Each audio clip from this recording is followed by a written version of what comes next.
Салям, салям. Тема сегодняшнего урока танысу. Да, танысу. Знакомиться на казахском языке. Итак, менің атым Досжан. Менің атым Досжан. Мен мұғаліммін. Здесь надо лишнее окончание выбрать. Или мен қазақпын. Или мен дәрігермін. Если слово мягкое, то есть да, дәрігер. То есть на мягкий слог заканчивается, то выбираем вот эти мягкие варианты.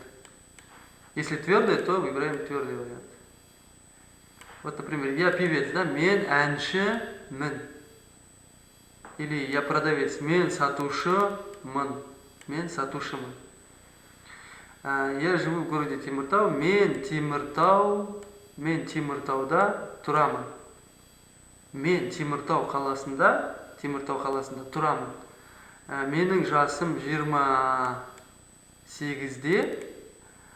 Мен мектепте жұмыс істеймін. Мен заводта жұмыс істеймін, если кто на заводе работает. Мен офисте жұмыс істеймін. Мен ауруханада жұмыс істеймін.